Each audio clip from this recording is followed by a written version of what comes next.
Good morning, Judge Cowen. Are you comfortable? I am, yes. Okay. Are you well? I am. How are you? I'm fine, thanks. You were here, well, not here, but in a similar venue in front of this body for another position not so long ago. That's correct. I take it that you are familiar with the process. I am, thank you. And don't worry, we'll be gentle with you. You hold 3 law degrees, a BA and LLB from UCT and APCL from Oxford. That's correct. You joined the bar in 2001 and remained there for 20 years.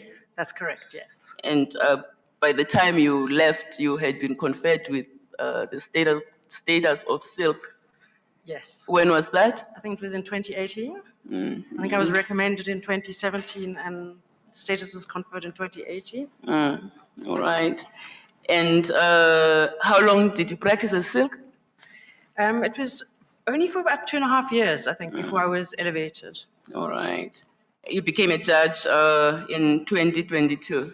Yes, with effect from 1st January 2022. In the Land Claims Court. Yes, I was appointed a judge of the Gauteng High Court. Oh, and yes. then seconded to the what was then the Land Claims Court, yes. All right. And so now I hold a position as a judge of both courts. I'm a judge of the Gauteng High Court and I'm a judge of the Land Court by operation of law. All right. You are currently acting as, in which position in the Land Court? Let's hear you in your own words. Well, I'm currently serving a stint as the acting deputy judge president of the Land Court. I was appointed in that post with effect from the 22nd of May, and the stint lasts until the end of this month or until this body appoints someone permanently. Yes. Yes. All right. I want you to tell us the challenges you have identified in that court. We know there are many in all courts, in fact, and how you plan to assist the judge president in addressing them. Yes, thank you very much, Chief Justice. I mean, as you say, the Land Court faces many challenges.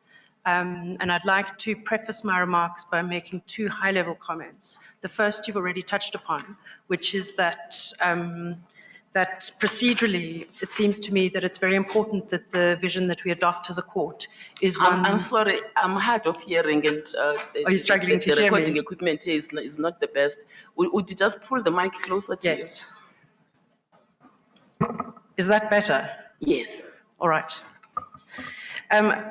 I want to start by making 2 high-level points, one of which, Chief Justice, you've already alluded to, which is that, as I see it, the approach to our challenges does need to be led by our Judge President.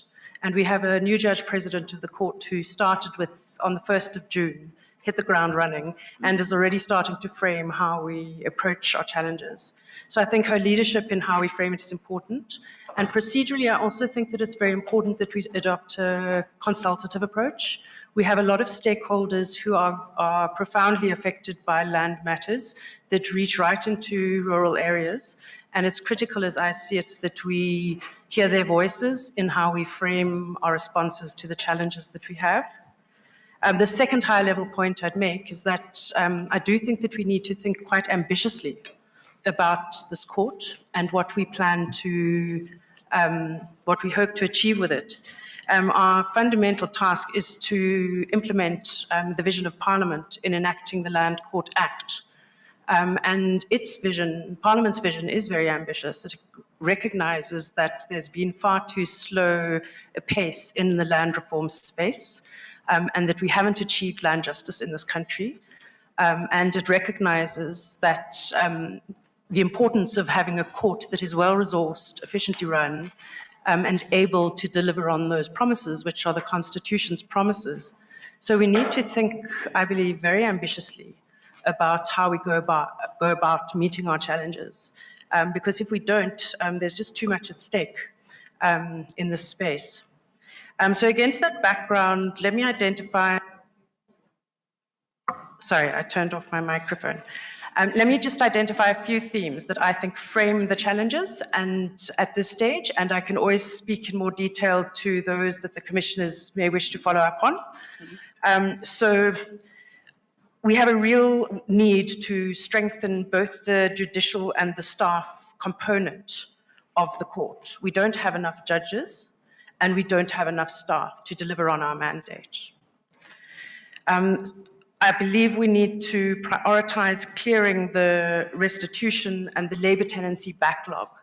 Parliament will be fully aware of those statistics, both in context of both labour tenancy and restitution. We're looking at very serious backlogs that are affecting rural people in very profound ways, and people are understandably very frustrated and angry about those delays, and we need to clear those backlogs.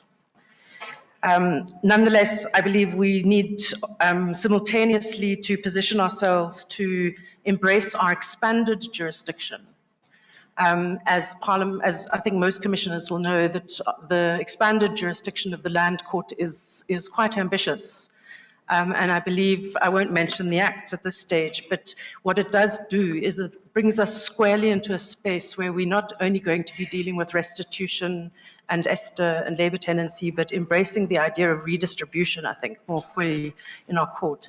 And it gives us, I think, a greater ability to meet the broader challenges of land justice that this country is facing, and we need to embrace that fully. And that's a real challenge, and we need to prepare ourselves for that.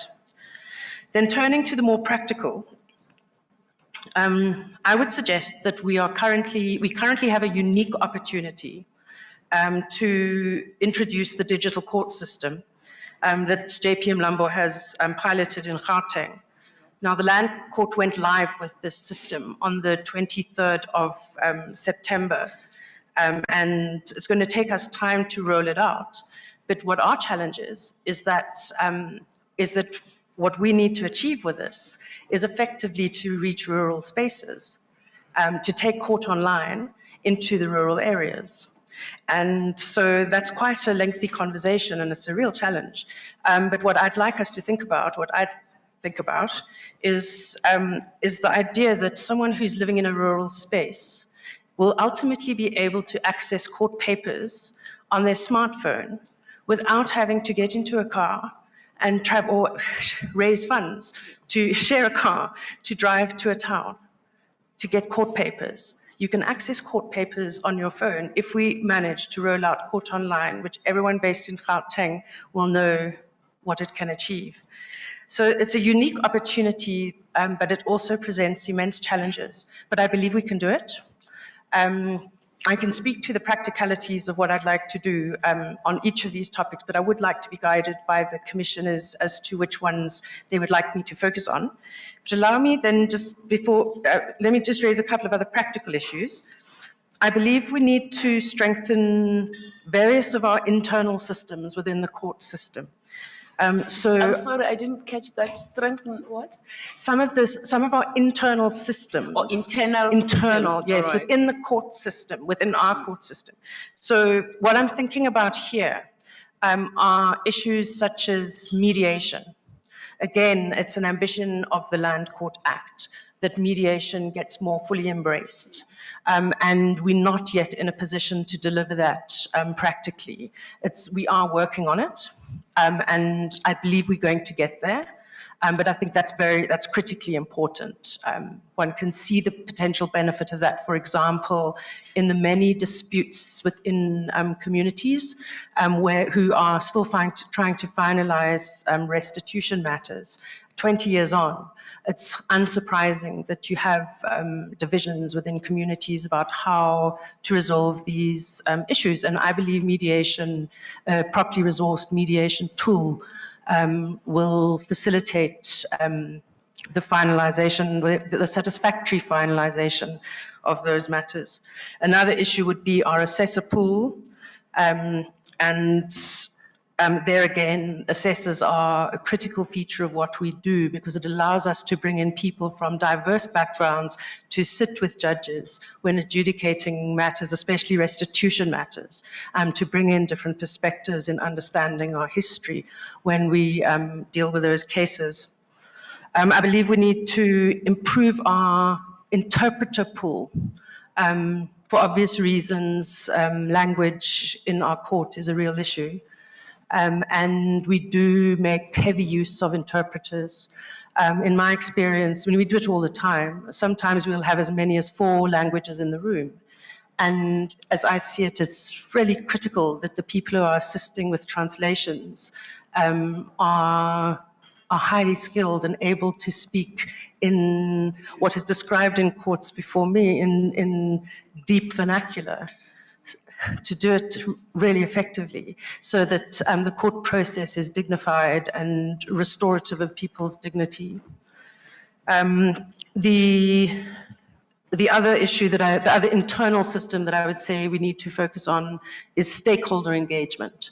We engage with our stakeholders frequently, and there are many of them. The JP has provided, I think, extremely effective leadership in getting this going in the last couple of months. And we've seen many stakeholder engagements already on the go. But we do need to bring people into our discussions, and that's going to take time, and we need to focus on that. And then I'd like to highlight 2 more issues. The first would be what is a critical issue about accessing the land court. I believe that as we sit here now, far too few South Africans truly understand or know how to access us in Randburg, or even know where we are. And that's the problem. The court that we build needs to be a bastion of access to land justice, and that means we have to be accessible. And in order to achieve that, there are many sub-themes. I'll raise a couple, I think, which will be known to commissioners. There's a profound inequality of arms in the litigation space that between litigants who come before us in their representation. There's a new land unit at the Legal Aid in Legal Aid South Africa, who are currently being brought into the space and are being given a lot of experience and responsibility in fantastic matters. And I believe that in 5 years, we are going to see a new generation of land lawyers coming out in this country. And I think that's a wonderful thing.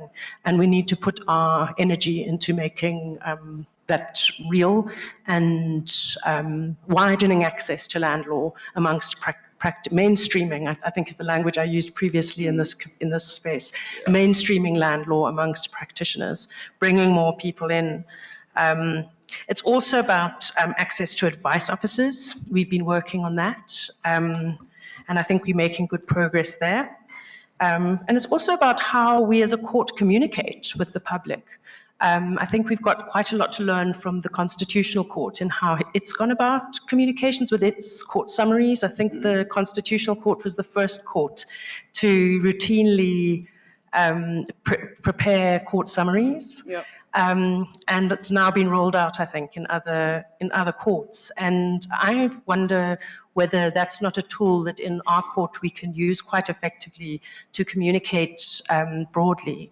But we would have to do it in, I think, quite creative ways because of language. We'd need to make sure that these summaries are translated, and we'd have to make sure that they're distributed in ways that can reach people in rural areas and perhaps through radio stations and social media.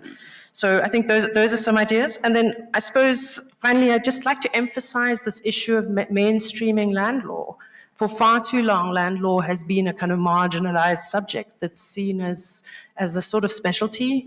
And yes, of course, those of us who've worked in the area can say that we've acquired a level of specialism. But any practitioner can practice in land law. You just need exposure to the work.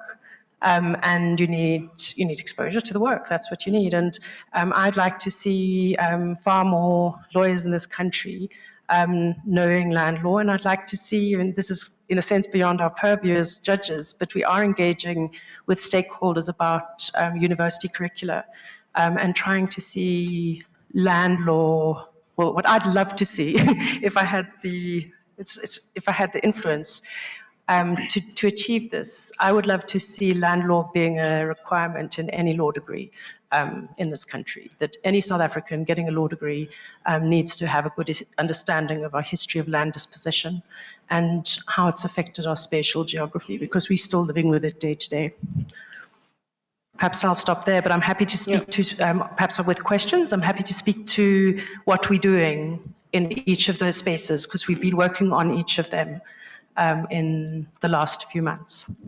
I have no doubt that the commissioners will flesh out some of the issues with you. But thanks for that synopsis. You seem to have your finger right on the pulse of things.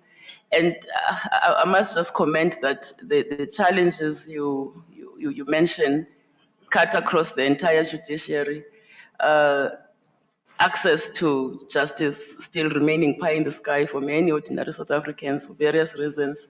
And then you have all the challenges, including the staffing issue, both on the judicial and administrative fronts, which is terrible, especially with the burgeoning litigation that engulfs our drowning courts.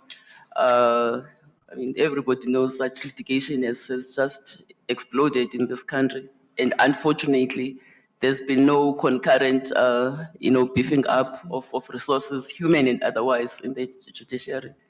So I wish you all the best, all of us, all the best as we tackle these issues. Do you have any reserved judgments? I've got one reserve judgment, which is, it's still within the 3-month period, which I will be handing down in the next couple of weeks. All right. So you've managed to juggle the admin and the core judicial duties. I have, yes. I mean, it is a challenge, and there's ongoing conversations with the JP about how to balance that, and to work out where one's resources are best spent. So I have been carrying a very heavy judicial load over this time as well, especially in the case management space, which I think anyone familiar with our processes will know that case management is absolutely critical for getting matters onto our roll. Our roles are not full enough. So I've had a very heavy case management load, and I love doing that. So it's quite hard to pull me out of those cases. But yes, we're going to have to learn how to, all of the judges need to get involved in all of the projects in the courts. The approach of our JP is inclusive. She wants to see all of us involved in building the court, and trying to make the best use of our talents and to distribute work accordingly. So it is going to be a juggling act, I think, going forward for all of us. Yeah. Well, you'll have to give me tips on how you manage to maintain the balance, because I'm struggling. All right, I'll hand over to Judge President. I'm sorry. I didn't see you. Good morning, JP. I'll hand over to Judge President Karelse to put questions to you if she has any. Good morning, JP. To get used to this, thank you. Judge Cowen, you have touched on a few of the issues, our challenges, but what is your understanding of our operational challenges in relation to our caseload, financial resources, logistics, and human resources? If you could just, and I think most of our meetings currently have been around these issues. Caseload, logistics, management. And I think you can come in here with the project. Yes. The very ambitious project that we've undertaken at the Land Court. It's the Historical Restitution and Labour Tenants Project. If you can just speak to that. Speak to that as well. Thank please. you very much. Yes, sorry, I turned off my microphone again. Yes, there's a project in the court which we call the Historical Cases Project. And it's a project that I spoke about briefly during my last interview. And what it's really aimed at doing is understanding why it is that there are so many cases that get referred to the land court that become inactive and are not finalized.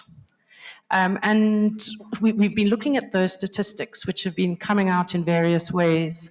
And we believe we don't have finalized data yet, but we believe that we're probably looking at about 1,500 cases that have become inactive.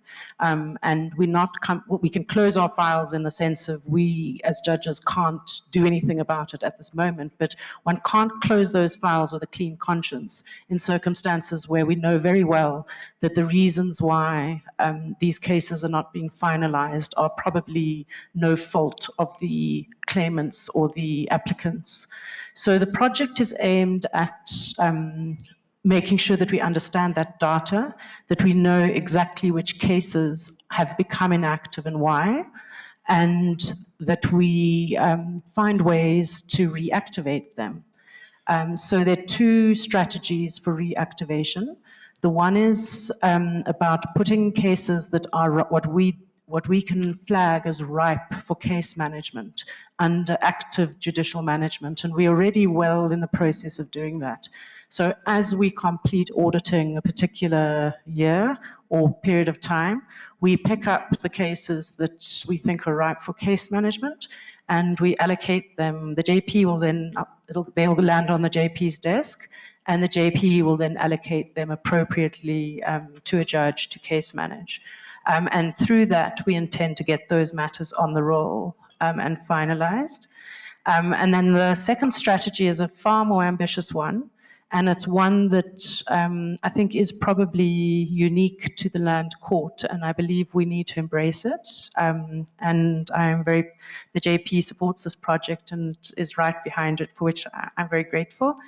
What we're doing is we are partnering with our stakeholders and engaging with all of our stakeholders, but it engages Legal Aid South Africa, it engages the Commission, and it engages the Department of Land Reform and Rural Development, and it engages, and these are two critical agents in the new process, it engages the Legal Practice Council and the advice officers.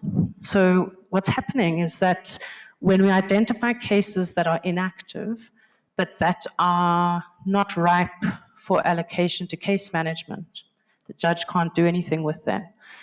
What we are about to start piloting, and this is with the cooperation of the LPC and CAOSA and Legal Aid South Africa, is a process where attorneys on a pro bono basis are going to assist us to manage those files and take various steps to work out precisely why it is that that file has become inactive. That will involve engagement with the Commission and the Department and Legal Aid, see why is there no legal representation, what's happened in the Commission, and so on. And then it's also going to involve, the advice officers are going to play a critical role of providing a bridge between the court and communities, and actually go to claimants and try to support them in reactivating their matters if that's what they want to do. And if that's what they need to do, if need be, by securing legal representation for the case. So it's a very ambitious project, but it's about to be piloted. I do need in this room to acknowledge the support of, there's a commissioner in this room, Commissioner Motolo Tlepu, who's been actively involved in this project, so she knows exactly what I'm talking about. And also to acknowledge CAOSA. As an organization, they are very excited about this, and their community, or their paralegals are already being brought into the project. We're about to start rolling out training so that people can be assisted in how to approach this, because it's not an easy task. If one goes back into a community that's been sitting for sometimes 20 years, to try and reactivate a case, it's not straightforward. And so we're trying to, again, engage with stakeholders to see how to do this in a, in a appropriate way. So that's what we're doing. But the logistics and the resource constraints are, which is what the JP is alluding to, are extremely heavy. And as a court, we're struggling to deliver on this. We will do it. It's the last thing I do. It's what I'm going to do. But we don't have enough researchers to help us. We don't have enough admin staff to work on the files. We don't have enough data capturers to capture the data. We're struggling still with, we're working on Excel spreadsheets, which we don't have sufficient skills to develop those sheets into a proper database. So we just don't have the resources to do it. But we are rolling it out with what we have. At the moment, we're going to pilot the data from 3 years, which is the years from 2013 to 2016, because that data is in reasonably good shape, we believe. In fact, there are people working on it this week, and we're hoping to finalize that data in the next week or two, and we're hoping to start training in about a month. But most of this is off the back of people who are volunteering their time or through other stakeholders who are supporting the court. And ideally, the court would be able to do this without having to reach out in this way. So, JP, I hope I've answered the question. I think you're...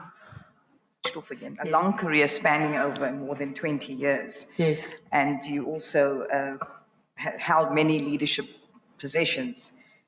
Can you tell me how does the leadership that you acquired over a period of time in different areas have contributed to your legal career and the work that you're currently doing in the land court?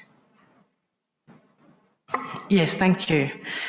Yes, I mean, I practiced for 20 years at the bar, initially in Cape Town and then here in Johannesburg. I actually moved up to Johannesburg.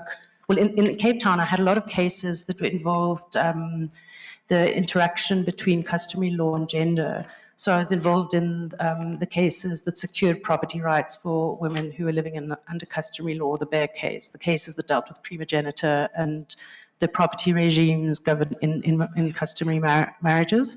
And that's helped me to understand a lot about what happens in the spaces where we work, and how cases can be run effectively in those spaces. When I moved up to Johannesburg, one of the main reasons I did so was because I was offered a position at the Legal Resources Centre. And one of the primary areas of work of the Legal Resources Centre in the Constitutional Litigation Unit was rural land work, and I really wanted to do that. But through that, I was exposed to working with communities in land matters, and again, I think that's given me an appreciation of what's required in order to finalize extremely challenging cases. And I think that helps me as a judge, and it helps me to help litigants. We have inquisitorial powers in our court, as you know, JP, and I think that my experience in this area of law allows me to use those powers effectively to assist people to finalize cases, hard cases. And then I suppose in other leadership positions throughout my career, I've always tried to put my hand up to help with whatever is needed in the space where I am. So at the Legal Resources Centre, I acted for a period as the acting director of the CLU. And at the bar, I would put my hand up for committees. I served, for example, on the committee. I served with Commissioner Beloy as the co-chairs on the committee that was revising the sexual harassment policy for the Johannesburg bar. So that kind of committee work has helped me to understand how to work within an institution to build its systems. And I think there are many examples that I could point to. I worked in the state on the legal committee for the Medicines Control Council, which also helped me to understand something around how the state works. And I suppose the final one I'd mention is my time at the Constitutional Court. I was there as a clerk for the late Chief Justice Chaskelson at an extraordinary time in history. And we were, so I hadn't, at that stage I was just his researcher, but I had an opportunity to observe him and the late Chief Justice Langer in leadership, and to watch what they were doing to build the Constitutional Court. Yes, and such as the Parliamentary Monitoring Group, creating the Parliamentary Monitoring Group when I was in my first job. That was a joint initiative of IDASA, Black Sash, and the organization I was working for, which is the Human Rights Committee. So I've got a sense of how to build institutions. Just one last question. You mentioned that you were involved in putting together sexual harassment policy. Yes. That's what I recall. And I think yesterday the spokesperson for this body also mentioned the sexual harassment policy. And I'm aware that the heads of courts, the Chief Justice, that policy is in its draft form. If I may ask you, if you were faced with a complaint of sexual harassment as DJP, how would you deal with it? Thank you. What I've learned from, well, firstly, the first port of call would need to be the policies that are put in place within the institutions, and obviously it's a critical step forward within the judiciary that we've got a sexual harassment policy that we can turn to. So I think that's it's a critical moment, and that was happening before I was on the bench, so I haven't been involved in that process, but it's something that I support. In my experience with dealing with sexual harassment matters, which I've dealt with both from this perspective of policy development and representing people when I was at the bar, there are various dimensions that need to be observed. The one is that most policies distinguish between the formal and the informal process. And the informal process becomes really important in trying to mediate as a first step often, if it's what people want to do. If the complainant wants to follow an informal process, it can become critically important in mediating what are very difficult power dimensions. So the first thing I would do would be to explore whether following an informal approach is the right thing to do in that case. I'd have to engage on questions around confidentiality, because obviously the power relations are such that can play out very harshly in a given case. There are some cases that can't be dealt with informally because they're so serious, and one needs to I think sometimes there are times one has to override the wishes of someone to keep something low key because of the seriousness of what one's dealing with.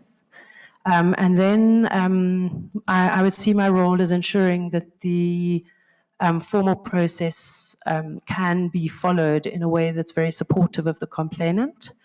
Complainants need support in these processes, and there are different ways in which that can be shaped. But I would pay a lot of attention to ensuring that the complainant was duly supported through the process that would then follow. Thank you, CJ. Have you finished, JP? I think I should finish now. Thank Give you. other commissioners an opportunity All to right. speak the whole day to me. Just one follow-up question on the last question that was put to you about sexual harassment. You speak of an informal approach and a serious, and I guess versus a minor case of sexual harassment. How do you first? What is the informal approach? Thank you, Chief Justice. The informal approach with which I'm familiar in the areas where I've worked, and it's not always appropriate, entails it can entail different things, and it partly depends on the wishes of the complainant as to how they want to proceed, because sometimes complainants simply don't want to reveal their identities. And if that's the case, then you become quite confined in how much you can actually do for fairness reasons, because people need to be given due notice of any complaint against them from an Audi perspective. But if you can, there are ways, and there's certain circumstances where you can resolve problems in the workplace without even revealing someone's identity, and that involves partly educative processes, and it involves partly engaging the alleged aggressor in a way that speaks to what's required in the workplace, but that isn't accusatory of specific conduct. So one tries to, you take the information that you get and say, well, this is happening in the workplace, and you then try to, you use your influence to say, well, this is how we want things done. We don't want things done in this space for this reason. But you can't go from there to a formal disciplinary process because of Audi. There are other informal processes which will depend on consent, so mediation will be consent-based. Sometimes it's just a matter of sitting with two people, the two people involved, with an independent person, but in a not a formal mediation, but you try to navigate that space. And then I suppose in leadership, sometimes as a leader, you might be the right person to do that, but quite often it will be someone else. And what's important is that you have relationships with people who are able to perform that role, who can step in and say, well, I'm happy to sit and talk this through and ensure that the right standards are being observed and what's expected of whoever it is, if it's a judge or a member of staff who's the alleged aggressor. And then the formal process is a formal disciplinary process, as we know and understand them, where you're in the formal space. So the informal process is something that one can try to follow without going that route. I question you cautiously, because the institution, the judiciary, that is yet to disseminate its policy, although it is there. But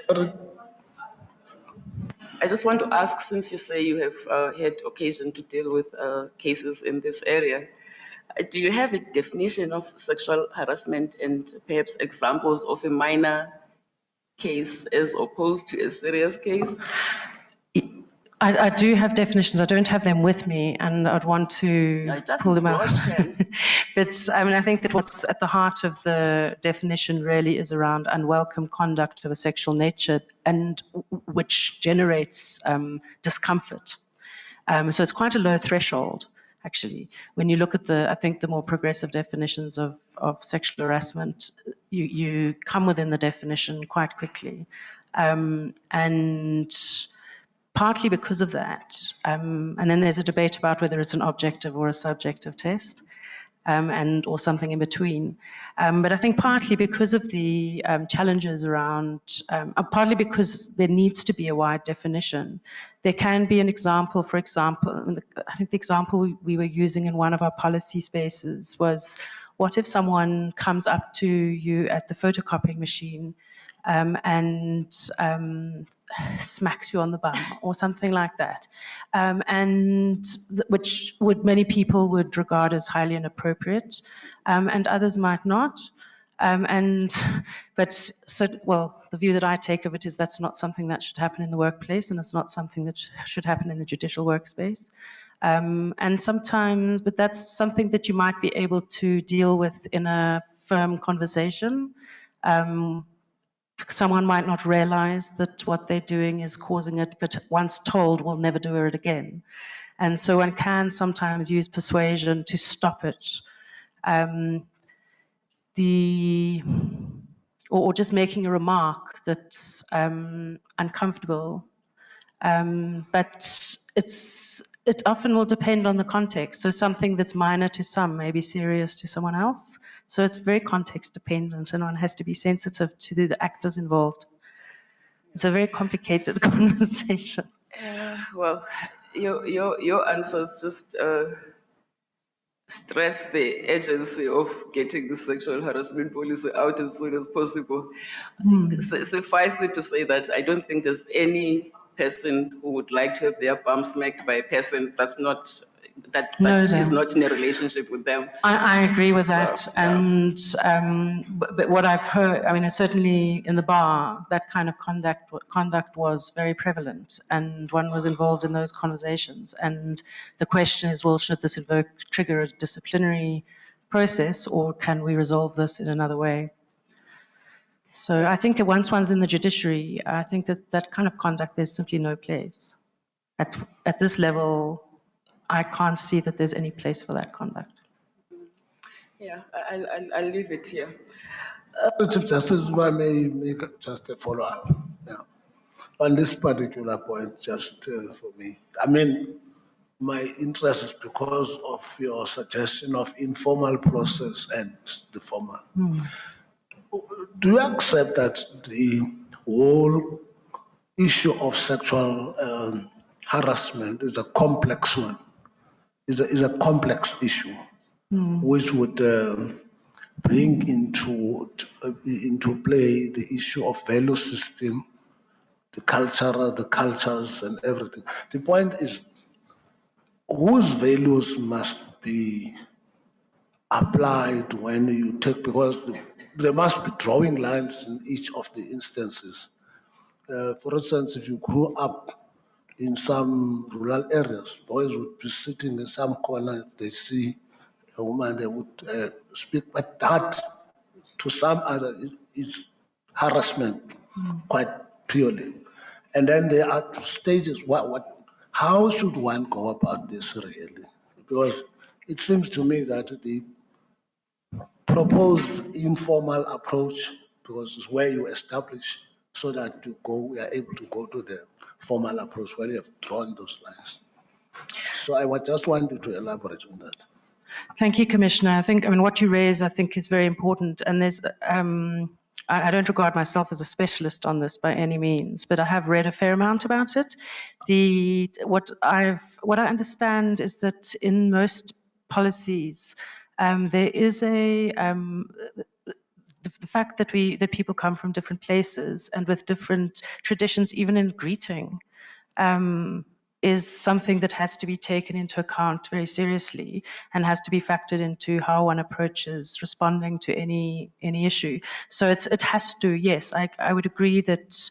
I think it's obviously clear. It's clear that differences in cultural differences is something that has to enter the conversation, and this has to be done in a sensitive and, you know, we need to listen to each other and understand where we're coming from, because what's offensive to one person may be absolutely normal to someone else, and we need to understand where we come from.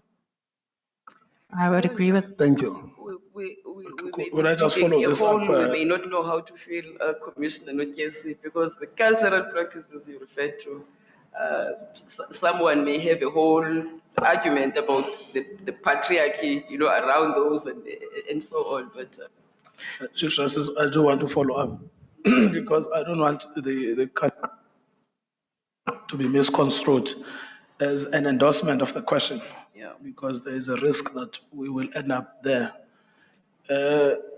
Judge Cowen, you know, when you began this conversation, you were clear that the definition of sexual harassment is unwelcome conduct, number one, of a sexual nature, number two, which causes discomfort, number three. Now that applies to all cultures and to all contexts. Is that correct? Absolutely. Thank you, Chief Justice.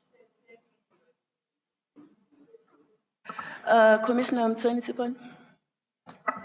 No, thank you very much, Chief Justice. Good morning, Judge Cowen.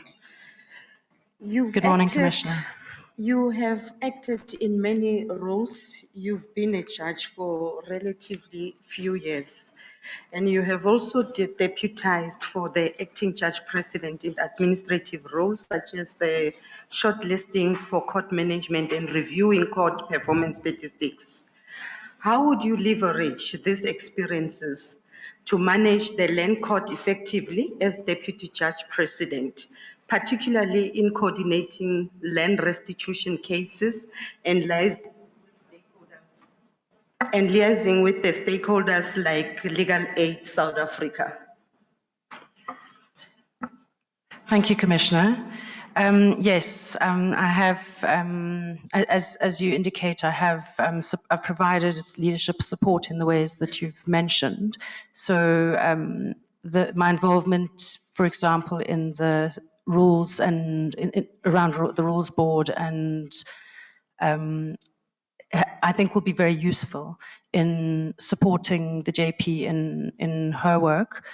We are in a position where we need to revise all of our court directives, and this has given me the opportunity to do so, and given me the confidence to assist her and support her in that role. Over the last 4 months, and when the JP arrived on the 1st of June, she really did hit the ground running. And we've seen enormous progress just in these recent weeks, in trying to roll out some of the programs, for example, the Court Online program. And so the experience that I've got in deputizing over the last few months, I think does position me well to support her. I think it's a question for the Judge President as to who she would like to be supported by. But from where as I stand, I feel comfortable in that role. In terms of stakeholder engagement, I now have extensive experience. Actually, that started well before I started. Before I deputized or sat in any formal role, I was involved in liaising with legal aid, for example, liaising with the commission and the department. So I've established relationships with the stakeholders who are affected by the work that we do. And I think they're good relationships, and I'm able to bring that to the role of deputy. No, thank you very much. My second question will then be that looking at many of your judgment, you have focused on land-related dispute and land restitution. How do you view the current challenges in land restitution claims, and what strategies would you implement to improve the efficiency and fairness of the land court in handling these sensitive matters?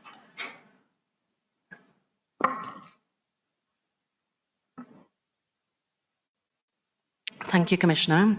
I mean, the challenges that we're facing in restitution cases are immense, and it's right to prioritize them. The real one is, well, the big picture challenge is the backlog. And there what we're looking at is of the old order claims, which means claims that were lodged before 1998. We're looking still at a figure of just under 6,000 claims that have to be finalized. And that's not factoring in the new order claims, which are currently interdicted, of which there are tens of thousands that currently cannot be processed by the Commission. So the first step is to realize the enormity of the task that we're dealing with. It's enormous.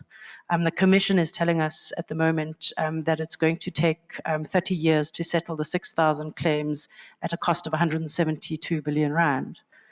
So if one looks at those stats, one quickly appreciates what we're dealing with. The Historical Cases project that I mentioned earlier is intended specifically to deal with that, at least in as much as it's under the control of the court.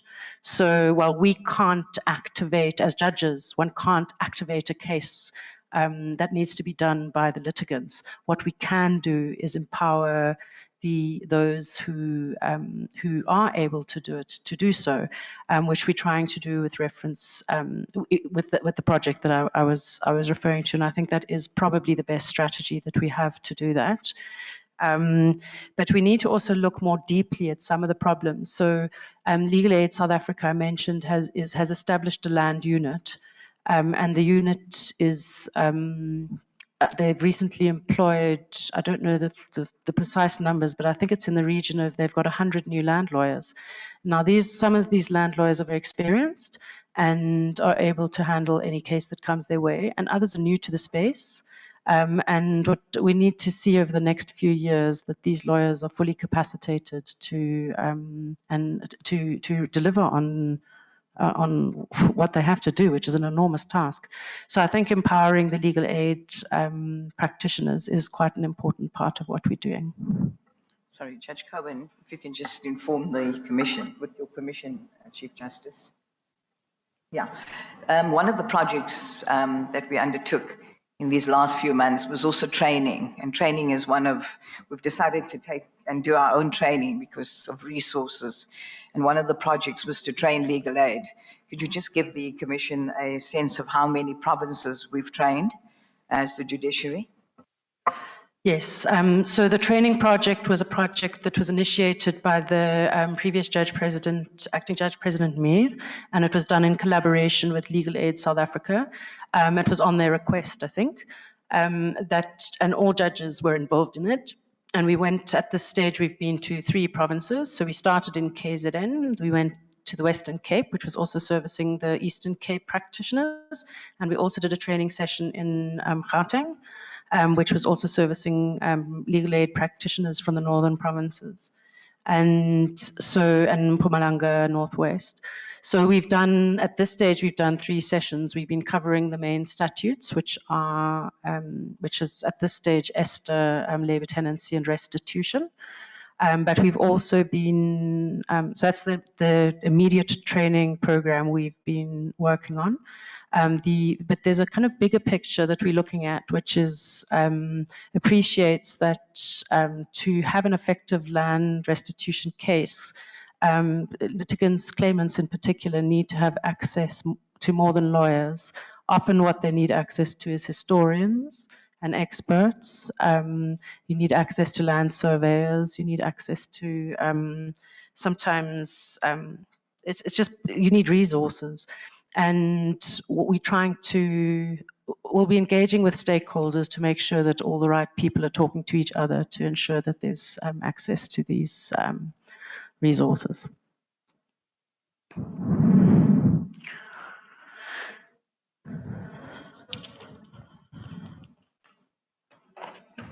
Thank you, Chief Justice, and good morning, Judge Cowen.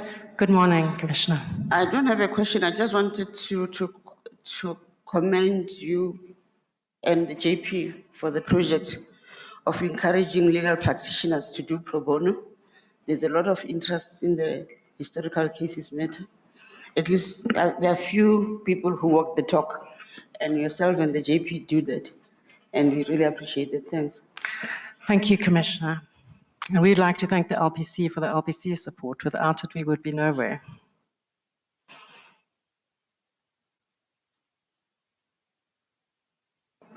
Was that your only question, Commissioner?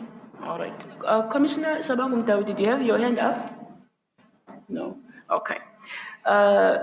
Commissioner Minister. Thank you very much. Judge Cowen, good morning. Are you good? Good morning, Minister. Yes. Thank you very much. One of the criticism, at least for government, is that the country is slow in the pace of dealing with land claims. What are the practical measures you believe should be put in place to ensure the resolution of land matters and that they are dealt with expeditiously? I mean, the litigants are mostly coming from marginalized and rural communities. You touched a little bit on it, but I think you could still elaborate and see what measures really can we put in place. Thank you, Minister. May I just ask for clarity? Are you asking from the court side or are you asking from any of the branches of state? Because some of these are obviously matters for Parliament and the executive. Are you wanting my perspectives? From the court side. From the court side. Thank you. No, thank you.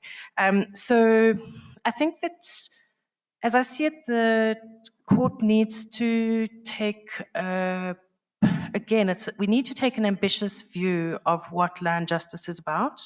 If the truth is, and this is not a happy truth, but the truth is that the land court for a long time has, I think, practically been a place where evictions are resolved, eviction cases are resolved. So I think for many judges who've come to act, what they will have found is that the cases that land on their roll are ESTER eviction cases. And that's not okay. The land court cannot be a place that, in this day and age, is mediating the evictions of farm workers. That is simply not delivering on the promise of the Constitution. So what we need to achieve is that, and this is what the Land Court Act that Parliament recently passed enables, is by introducing permanent judges, we need to make the court a place where people know they can come to get restitution, to mediate redistribution disputes, to finalize compensation disputes, and to do it effectively and efficiently and quickly. So we have to confront the problem of delay, and that means building a new court. It means, and unfortunately, and I'm afraid I do have to put this back in the executive's hands, we need resources. We're not going to be able to do this on goodwill alone. We are going to need to be properly resourced.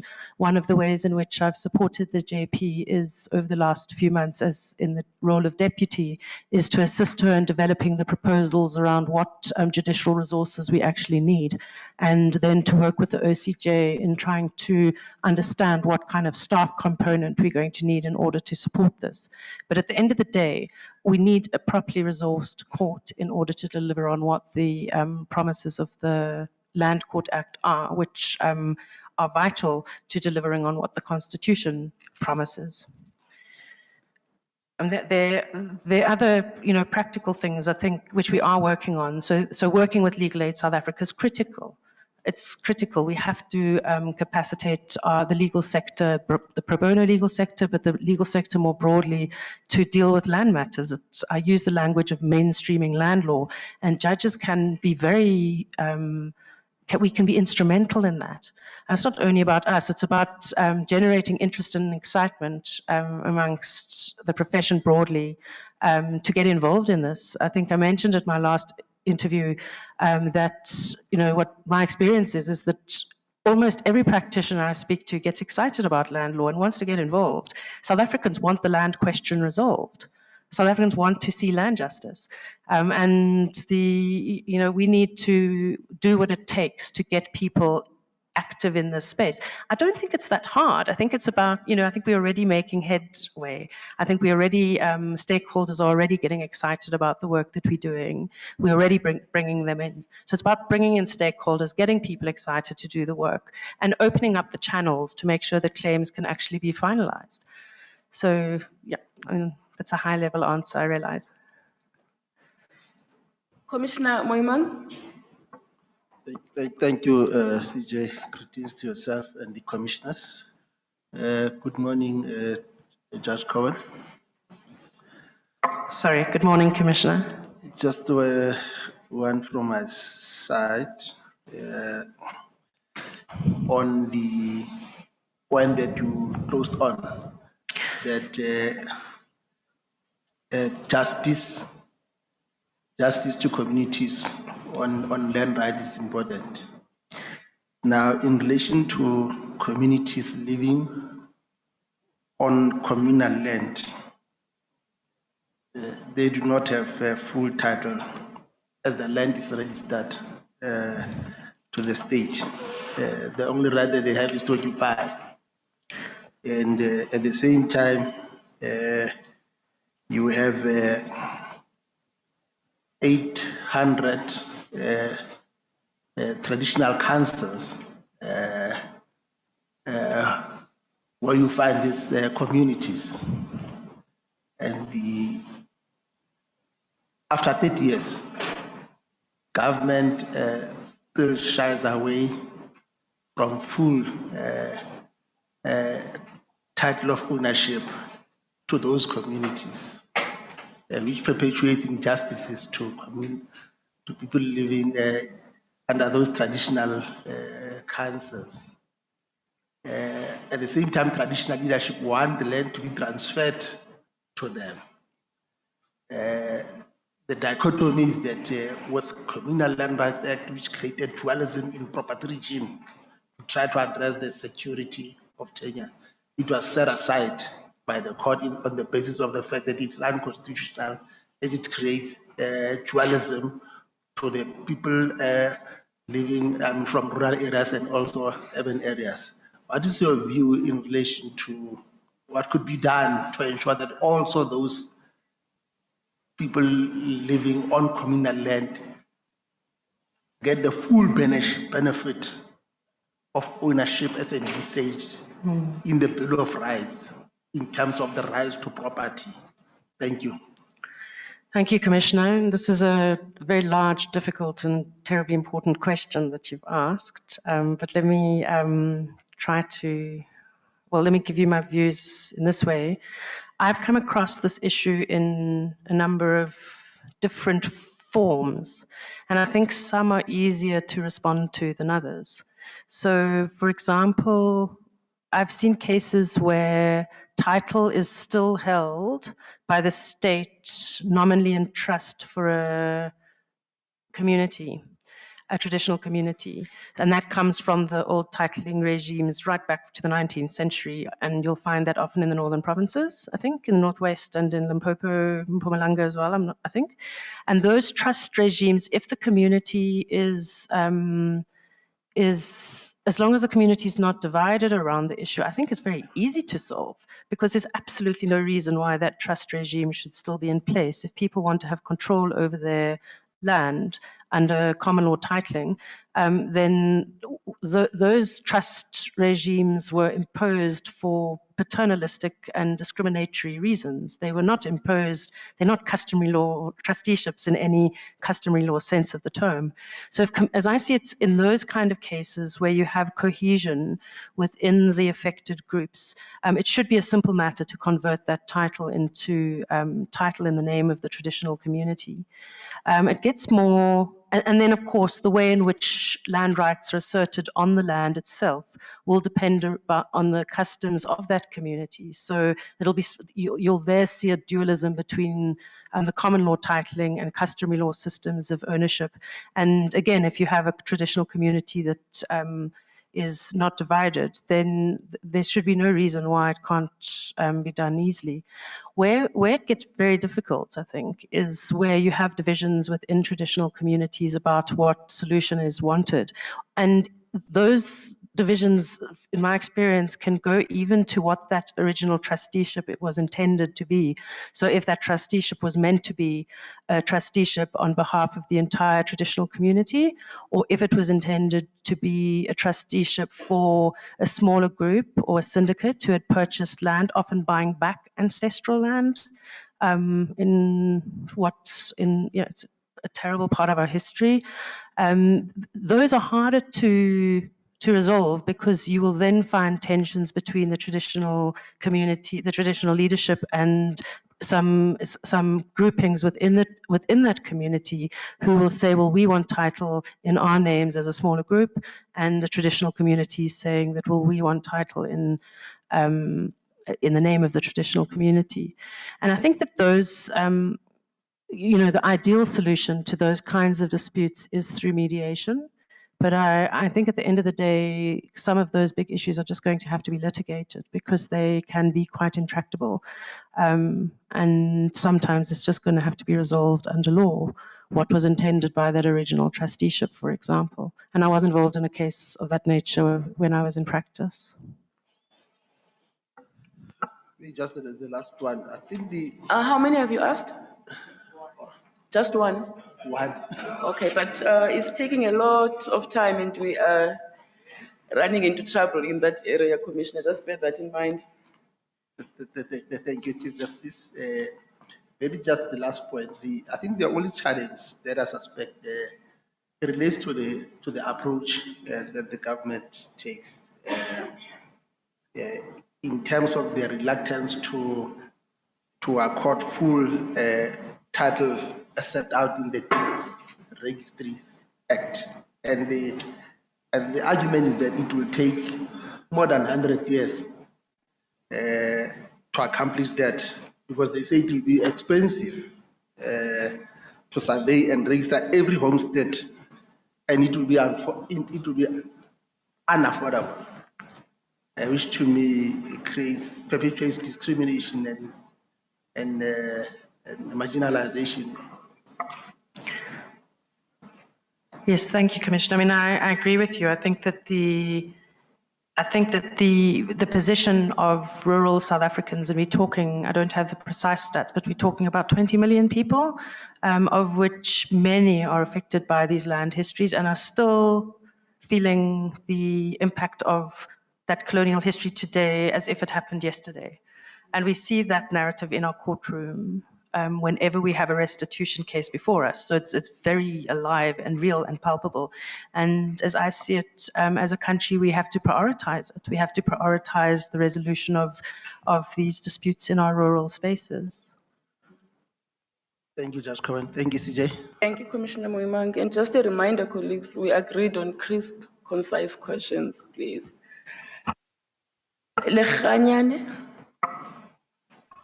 Thank you very much, Chief Justice. Good morning to you. Good morning, Commissioner. Judge Cowen.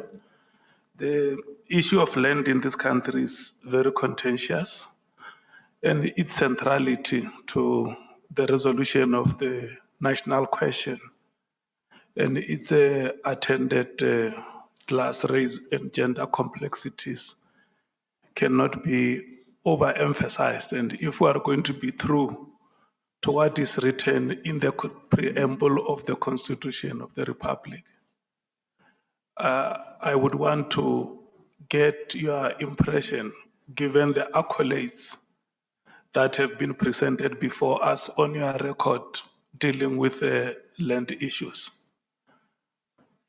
How do we succeed in building an inclusive socio-economic development if issues of land remain unresolved? Thank you. Thank you, Commissioner. I mean, you know, I have, in my experience, or the bulk of my professional and judicial experience is dealing with disputes in rural spaces where we are seeing precisely this interaction between class, race, and gender. And I mean, you asked the question, how do we resolve this so as to ensure inclusive social economic development? I suppose as I see it, we won't achieve inclusive social economic development until we address full-frontedly the rural land question. It's absolutely paramount. We can't leave the rural sectors behind. And there's, as a practitioner, it was very clear to me that there's a heavy bias in our civic discourse weighted in favor of urban debates, urban political debates. And yet the rural sector is so fundamental. We're still living in our society, I think, is still fundamentally structured by the ways of the Bar Council at that time. So these debates were being had within the bar about how do we respond to what we know is a problem at the bar. And in the profession, I mean, that's documented and it hasn't been adequately responded to date. So this was a conversation, I can recall the conversation, and the main thrust of the policy that we adopted, and I think this is and should be the main thrust of any policy, is that it should be victim-centered. It must be victim-centered. The victim needs to guide how we respond, and it needs to be done in a supportive way, and it needs to be done in an empathetic and sensitive way. But the debate went as follows, that, well, what if there's a rape in your midst that amounts to sexual harassment? Or what if the conduct is of such a nature that unless you take action, what you are doing as a leader is effectively enabling the same conduct going forward? Isn't there a case of that when that's at stake, when the integrity of your entire institution is at stake, that you have to actually say, no, we need to take formal action here. We can't just sit back. And I think it's a rare case, but the decision that was finally taken in that policy debate and was finally approved by the bar is that such cases can arise and that we do need to make provision for it. I think, yeah, but I think It has to be victim-centered, but we have to appreciate that the integrity of an institution can stand or fall on our ability and willingness to take firm action when it's necessary. Thank you, Justice Cowen. Thank you, Commissioner. JP Mlambo. Thank you, Chief Justice. Good morning, Judge Cowen. Good morning, JP. My interest is on the leadership role of the court. You mentioned a number of projects that the court has undertaken. I just need clarity. Are you personally involved? I mean, you mentioned the historical cases projects. Are you personally involved in all these projects? I think I am, yes. The Historical Cases Project is a project that I initiated. And Okay. yes. I don't want you to explain anything. I just need to clarify. I think I am involved in all of them, yes. You say the court has recently gone live on Court Online. Yes. What is your involvement with that project? Yes, so thank you. And the Court Online project is a game changer. I was, the JP's led that process going live, and I've provided support to her. My specific activities were, I assisted the JP in preparing the directive, the court directive that governs how we're going to roll that out. So assisted in, and we consulted on this. So we consulted with stakeholders around how to frame our directive. So I was part of that, and in one case led that. So you were part of the directive. Now, you mentioned that you want people in rural areas to also have access digitally. You mentioned your contact with CAUSA. Are you driving that? Are you involved in doing that? Yes, I am. There are two ways in which we are approaching that issue. So the way we're thinking about it is that because of the unique challenges of the court. Well, I think I don't want you to explain anything. Right. Yes. Your appetite to roll up your sleeves and assist your leader. Right. Now, you said the court needs more judges. Yes. Do you have any sense of how many more judges you need? And please refer to the backlog that you say exists. Yes, thank you, JP. Yes, the proposal that we've made, and that, as I understand it, is currently with the Ministry of Justice, is that we'd like to see an additional 8 judges appointed to the court. Now, those judges will be, and it will be over a period of time. So because we're currently struggling to get matters on the roll, we don't need all 8 judges now. But if we succeed in this reactivation process, and if we're going to truly deal with that backlog, and if we're going to embrace our expanded jurisdiction, we're going to need, I think, at least 8 new judges over the next few years. Thank you. My last question, CJ. What is your leadership philosophy? My approach is to be consultative. I think consultation is critical. It's inclusive. We need to include stakeholders. One needs to acknowledge your own limitations, and you need to work with your strengths and identify the strengths of others. So you need to work as a team. Sometimes you need to take firm, decisive decisions that are unpopular. You need to be comfortable with doing that. But yeah, I suppose ultimately it's a consultative and inclusive approach to leadership, and that's aligned with the approach of the JP. She sees everyone in the court as being a participant in leadership. Thank you. Thank you, CJ. Thank you, JP. Commissioner Trollip. Thank you very much, Chief Justice. Judge Cowen, you mentioned in the 10 judgments, important judgments, the Moloto versus Minister of Rural Development and Land Reform, the matter around determining market value, including a numerical evaluation of current use value. Why is it important to determine a proper market value of land that's to be expropriated, in your opinion? Well, I suppose the Well, thank you for mentioning the Maloto case. And yes, in that case, what we were exploring is the relationship between what was put up in that case as the current use value and market value. And what wasn't wholly clear from the evidence in that case is how that relationship is going to play out in valuations.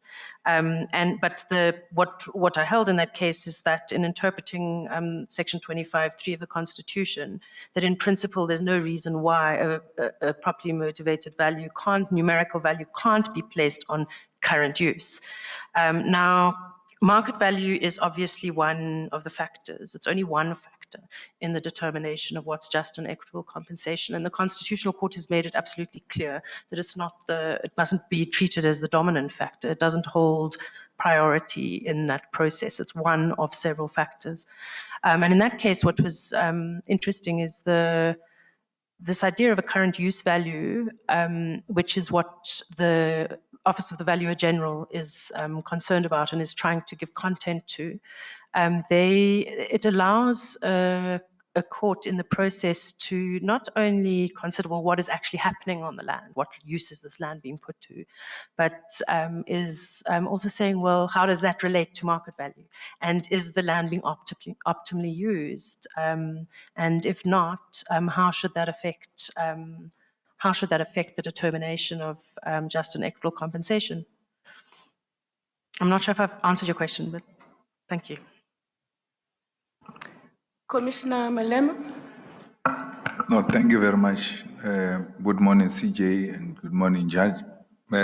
Just a follow-up. The CJ asked how many reserve judgments do you have? You said 5.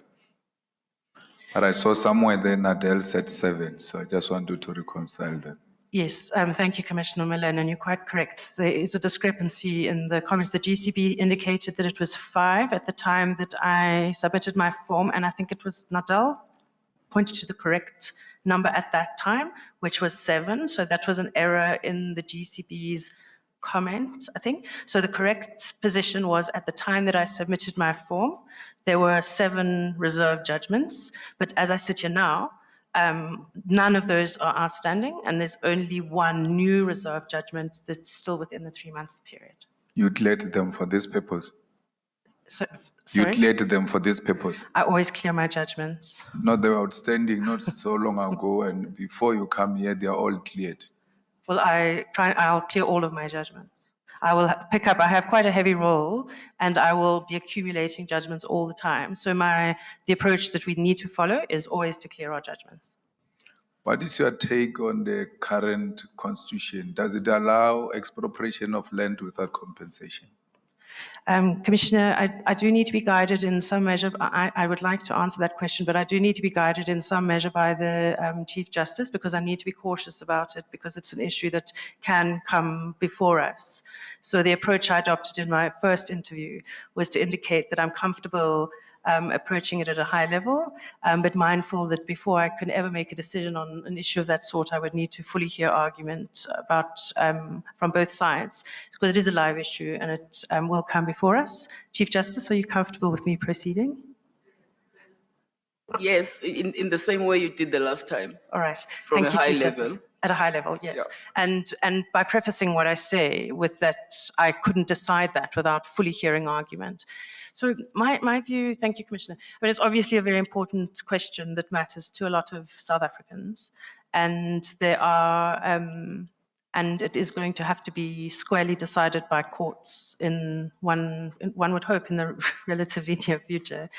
As I see it, there can be no real debate about whether the Constitution properly applied permits of nominal compensation. I can't see how that's debatable, because even if one looks at the factors that are set out expressly in Section 25(3), even just by applying a mathematical formula, for example, if you look at the extent of state subsidy that may have been given to a white farmer in the past, and then you look at market value, or you can easily come up with a calculation that gets you to a zero balance. I think the more difficult debate is whether properly construed, the Constitution permits of 0 as opposed to nominal compensation. And there I've read different arguments. And I don't know the answer. I'd really need to hear argument on it. But I do think that there are, given our history, there are compelling reasons that the Constitution fully embraces why there should be departures from market value compensation. So will it be within the Constitution? You're on a bad question, and the agreement was 2 per commissioner. Huh? The agreement among the commissioners, which you know, it dates back even before I started chairing this body, is that commissioners ask only 2 questions. 2 questions per commissioner per candidate. Oh, Yes. Judge Mlambo didn't ask 2 questions. I was here. I listened to him. He didn't ask 2 questions. Unless there's some right reserved for other commissioners. I'm prepared to leave this question here, but in reality, if you go back to check the record, JP Mlambo did not ask.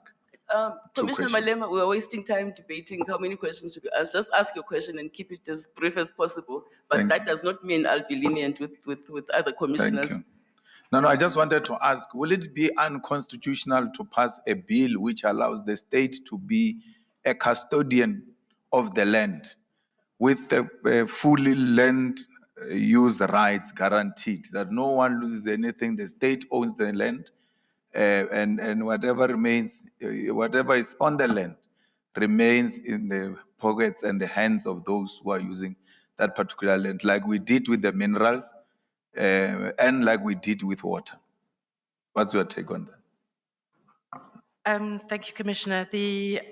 I have to be I'm aware of the political debate, and I've followed the political debates, which I find, they're important debates, and they speak to matters that are very important to South Africans. I don't know the answer, and I haven't heard, to be honest, I haven't engaged it in a legal sense. I've thought about it in a political sense. So I haven't, the truthful answer is I haven't sat down and tried to work it out from a legal point of view. But I do think that if one just thinks about it from a, as one, and I think there may be differences, I'm just not thinking aloud, which perhaps I shouldn't do. The simple answer is I don't know the answer. I think state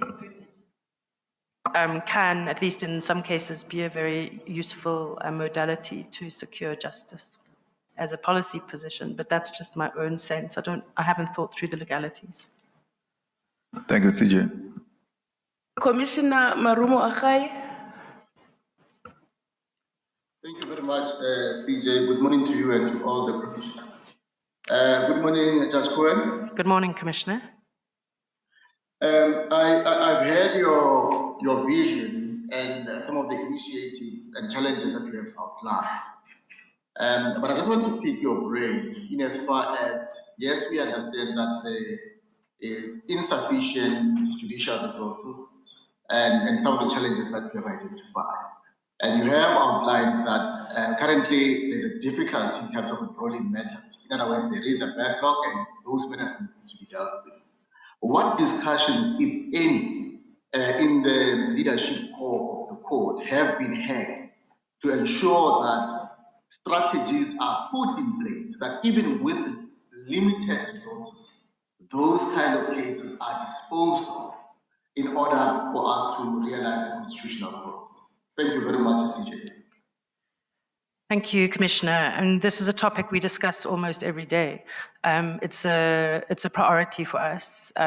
Anyone who comes to our court can see that there's a problem in enrolling restitution cases and labor tenancy cases. The strategies we are already adopting and which I think are showing results are well, the primary judicial strategy is to case manage. So we've been doing this now for several years. This project had started even before, or it started around the time that I arrived on a permanent basis.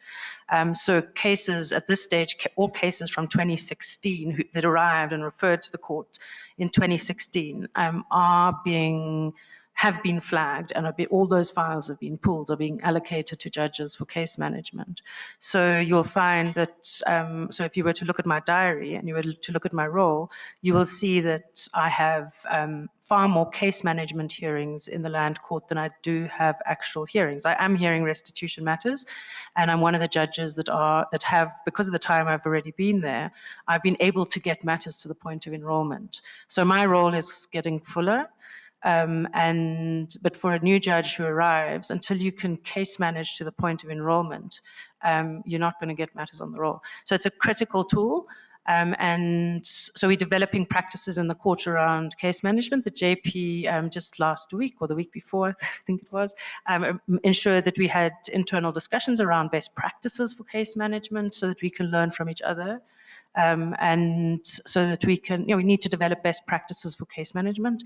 And it's different to the high court space because we're often dealing with unrepresented, marginalized rural litigants. So for example, one of the strategies we use is, one of the first things you look at is there a problem with representation? And if there's a problem with representation, we literally pick up the phone Legal Aid South Africa and say, please come to this meeting, and they come. They're working in a very cooperative basis with us. We've got good relationships. They'll come to the case management meeting, and then we will make sure that the parties are represented. Another strategy is we have a look and try and pick up what are the typical problems in delay. So one of the problems we see often is that there are difficulties with the gazetting of land. So when claims were lodged and the early gazettes were not done properly, and we will make sure, so one of the first interventions will be, has the land been properly identified and has the land been properly gazetted? Because if you don't get that right up front, you're looking at delay. So we identify strategies for intervention, and we do it up front, and in this way, we get everyone around the table, we agree on sensible, practical ways to navigate the issues in the case to get it to enrollment as quickly as possible. So it's going to be, and again, that talks to our need for more judges. The JP has been very proactive in getting judges and other judges involved in, including retired judges, involved in some of this work. So we are drawing on the resources of our retired AJP who's able to work in the most effective way, just from a case management perspective. So bring people in, help us case manage these cases just to get them enrolled. So we talk about it every day. Yes. Thank you very much, Judge. Thank you very much, CJ. Thank you, Prof. Commissioner Ngoito. Thank you, Chief Justice. Judge Cowen, you have spent the majority of your time outlining the sort of pragmatic problems of how to get things done in the Land Claims Court, and it's very admirable, your knowledge of the land ecosystem and your knowledge of the processes of the court itself. But there is another role to the position you are going to occupy, which is that of intellectual leadership. So I fear we're not giving you enough questions that are challenging you intellectually, so maybe let me fill that gap. I agree with you fully when you say the government is to blame for the problem of landlessness and land injustice. 100% they are to blame for it. They've dilly-dallied, they've adopted the wrong policies, they've defunded land, they've defunded the Land Claims Court, they've defunded the Land Claims Commission. So every charge in the charge sheet has been established. But I think that the judiciary must also take responsibility for the way in which they have handled the jurisprudence of land. Now, I want to give you 4 examples in which they have constrained the ability to reach the constitutional vision that is outlined in a very ambitious section, Section 25. Firstly, they have adopted a narrow definition of community, which has excluded numerous communities from being able to obtain land justice. And that's purely a jurisprudential thing. There's nothing in the Constitution that requires the judges, particularly of the Land Claims Court, to adopt such narrow constructs to the definition of community. Secondly, they have put restoration as an entry point to debates of feasibility, as an entry point to debates about restitution. And what that means is that you end up with an artificial argument about the feasibility of restoration, which focuses on the financial feasibility of restoration. And without asking whether or not the landowners that own Sentin live here. But you ask the same thing about communities. Are they going to live there? But the owners of Sentin are living overseas, and nobody's asking that question about them.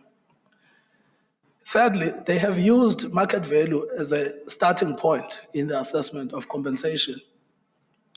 Again, it was judges who decided that market value would be a starting point in the assessment. Fourthly, they have found in many cases that people that were dispossessed were in fact labor tenants, and which disables them from claiming fully fledged ownership rights because the judges have decided they were labor tenants. And then finally, they have adopted an approach to land that is sort of common law centric, right? So the debate is land property or not. Now, I've put this to you because out of the judges and the judgments I've read in the Land Claims Court, yours are the most promising, the most radical, and they show the ability to break with the straitjacket of the common law. And maybe if there is any hope, it will be in a lot of the judgments that you have written. So maybe you want to say something about the intellectual challenge of breaking with the tradition in order to give effect to the constitutional vision in Section 25.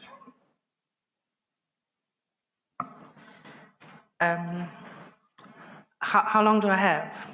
No, I think 30 seconds. unfortunately, he has taken all the time that is allocated to the interviewee to answer, because that was anything but one question and nothing close to short, crisp, and concise. Judge Cowen, Do your best. I leave it to the Cowen. Chief Justice to decide what to do. Just do your best. Thank you, Commissioner. When I do think that, when I noticed in the preamble to the Land Court Act, Parliament itself speaks about the need for progressive jurisprudence.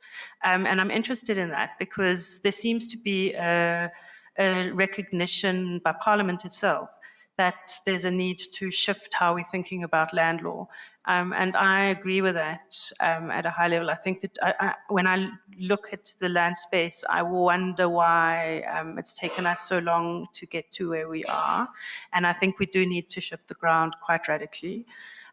There's so much that one can do, and we are bound by stare decisis, and stare decisis is a principle that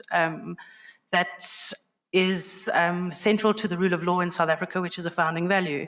So as a lower court, there's so much one can do until matters ultimately get up to the Constitutional Court. So if I may use this opportunity, now that I have the audience, to suggest to the Constitutional Court that there's a critical need to have a look at some of these issues. They really do need to be scrutinized, I think, carefully. The one area where I have, I believe, managed to make some headway is in the area of cattle and grazing. And this is an issue which we canvassed at some length in the previous interview. And I know that in the case, it's the one matter where I have been overturned on appeal. And as I understand it, that case, I don't know what the status of it is, but that there are processes, those parties are seeking to go to the Constitutional Court. So it may be that there's an opportunity coming up soon, whether it's in that case, I don't know what the court will say, but whether it's in that case or in another case, we really need to rethink how we think about cattle and land. And that's precisely because of the connection between cattle dispossession and land dispossession in this country, which what we see in the court is ongoing. It's that colonial legacy of dispossession is ongoing, and that requires full frontal re-examination of the common law and how it applies in the context of land law. The issues around labor tenancy are very troubling as well, and that not only invokes concepts around community and labor tenancy, it also invokes the cutoff date. So the cutoff, everyone knows the Constitution refers to 2013, the date of the Land Act. Especially in the world of labor tenancy, many people were converted through the stroke of a pen to become labor tenants when titling happened in the late 19th century, sometimes without their knowledge. So how we think about, and that can impact in how whether one's even viewed as a community.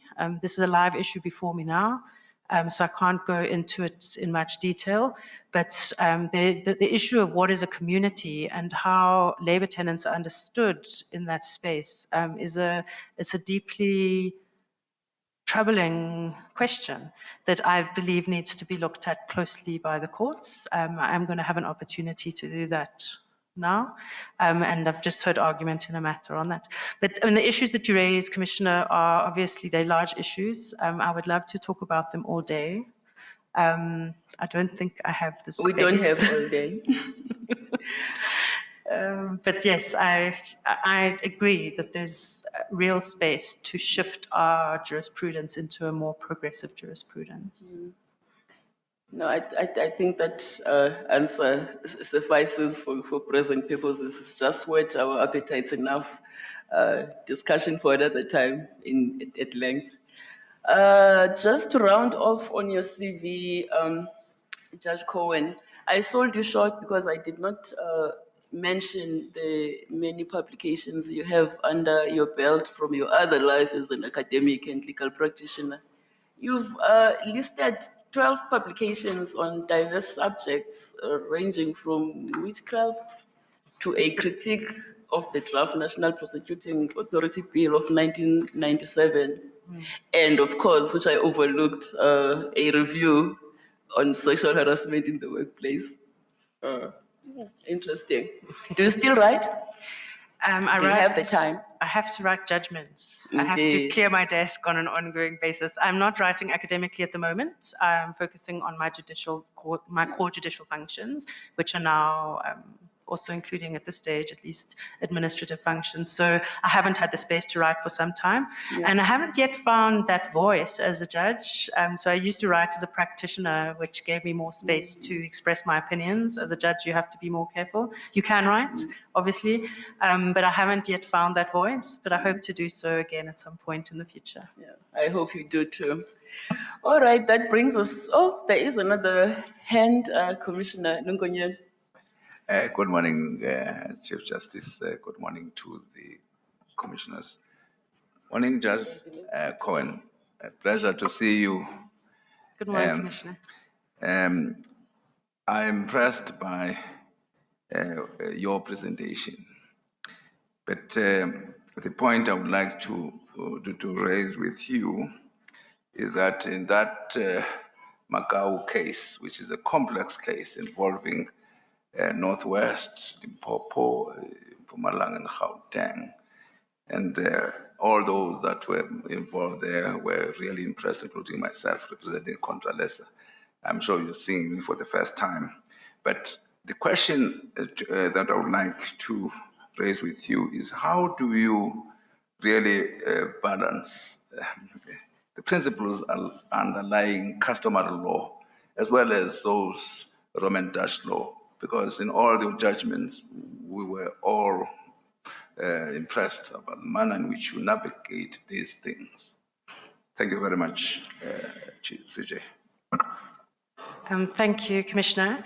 I find the interrelationship between customary law and common law to be one of the most interesting features of our law. And it's quite difficult. And again, it's one of the areas where we need more case law to explain how that works. But I suppose the starting point is the recognition that under colonial and apartheid rule, customary law was not accorded its proper place, and that one of the main purposes, and it was degraded, and it was distorted, and it was in profoundly problematic ways. And I think that the starting point is to see the Constitution as the point at which customary law must be given its proper place. It must it sits alongside common law, but it must be accorded its proper place. And that means that it has to be given much far greater expression in how we think about land, that's the space that I'm occupying. Land rights, how we think about communities, how we think about community relationships. So I've been fortunate in my practice because I was exposed to a lot of these disputes, and I spent a lot of time with people hearing about how communities are constituted and how disputes are resolved, and I've learned a lot from what I've seen and from the cases that I worked in. And that allows me to bring that into my adjudication. I think it helps me to ask questions. I don't know the answers to everything, but I think it helps me to ask the right questions. Thank you, CJ. I have no questions. Thank you, Commissioner Ngunyan. That brings us to the end of your interview, Judge Cowen. Thank you, Chief Justice. Thanks for presenting yourself for this interview. Thank you, Commissioners. Yes, Thank you, Chief yes. Justice.